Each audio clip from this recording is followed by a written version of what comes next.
Floorless roller coasters have to be one of the least talked about coaster types by B&M.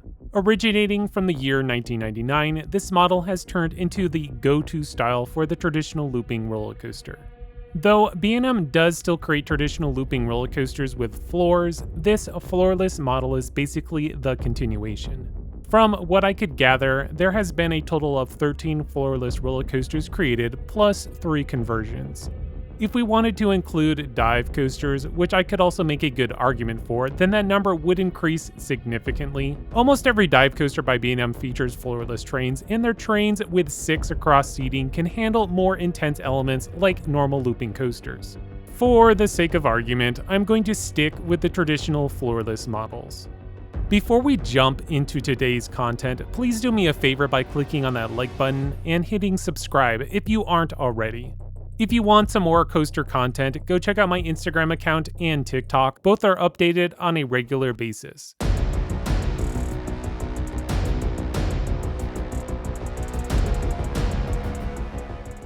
Number 8. Firebird, located at Six Flags America, opened in 2019. Originally located at Six Flags Great America and called Iron Wolf, Firebird has gone through a few transformations before turning into the Firebird it is today. This ride was converted from a stand-up to floorless in attempts to make it a smoother, more enjoyable experience. Now, I never got to ride it as a stand-up coaster, so I assume this change has brought about notable improvements, but even still I think this is one of the rougher coasters I've been on. The transitions in and out of the two inversions are sure to bang your head around. Out of every floorless roller coaster mentioned today, this is the only one that I have no desire to ride again. Number 7. Batman the Dark Knight, located at Six Flags New England, opened in 2002. For being a smaller floorless roller coaster, I was left surprised. The elements are punchy and forceful. The interlocking corkscrews have to be one of the smoothest out there. Normally, I tense up when entering any interlocking corkscrews, preparing for a beating, but that didn't happen to me on Batman. The ride never loses any momentum, making it a well-paced coaster. It just doesn't have that same gravitas like the following coasters do. Number 6. Bizarro, located at Six Flags Great Adventure, opened in 1999. The remaining coasters are really tough to rank. Honestly, I could see a couple switch rankings on the day, but yeah, here we are with Bizarro, the original floorless roller coaster. It really was revolutionary for its time. The ride layout is nothing special, it's basically a copycat of Kumba. They both follow the same exact pattern of elements, with the biggest difference being that Kumba's giant loop wraps around the lift. But anyways, for its age, I'm impressed how well it's held up. For the most part, it's rather smooth, just enjoy the nice strong forces that pummel you through the first part of the ride.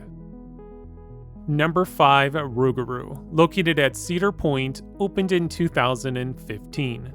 I think this ride has a bad rap. Many will claim it's the worst floorless roller coaster, while others like myself think it's a rather good ride.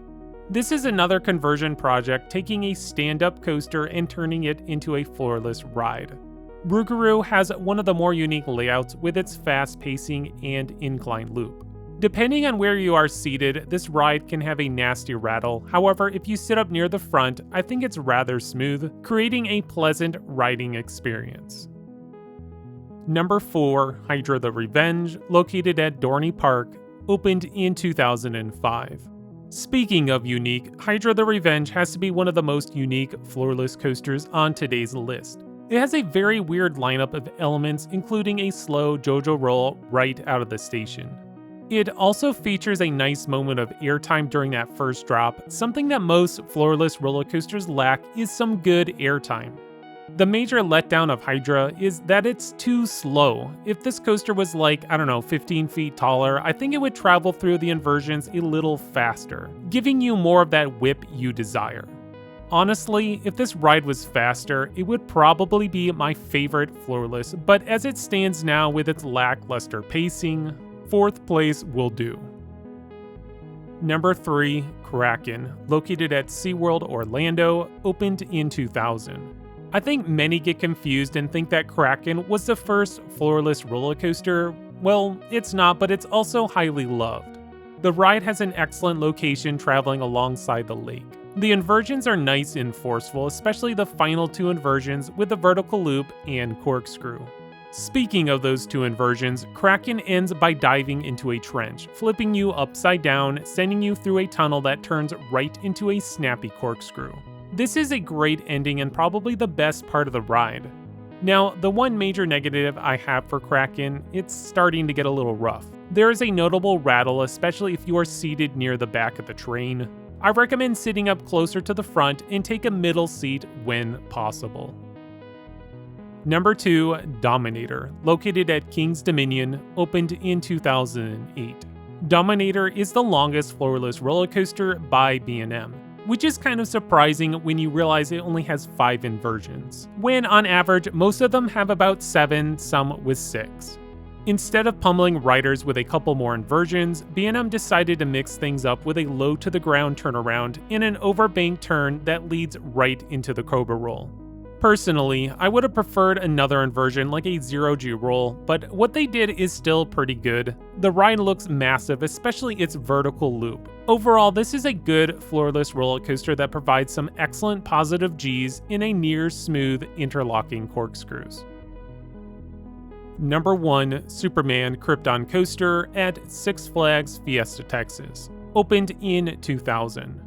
Picking my number 1 floorless roller coaster wasn't a tough challenge. I knew it was going to be Superman Krypton Coaster.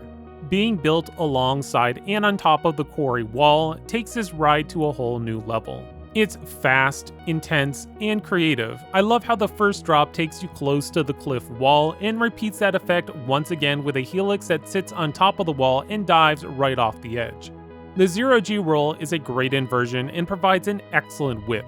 My own negative is once again the interlocking corkscrews. They're a little rough, so be prepared for some headbanging. If you can look past this one flaw, then you can see how great of a roller coaster Superman Krypton Coaster is. Well, that's going to do it for today's list. I know there are still some good floorless coasters that didn't make this list. That's because I haven't ridden them yet. Whenever I make it back out west, I'll be sure to tackle a few needed credits. So, what is your favorite floorless coaster? Let me know all about it in the comments below. And as I mentioned earlier, if you haven't subscribed, please do so. That way you continue to get great content brought to you by Extreme Thrills.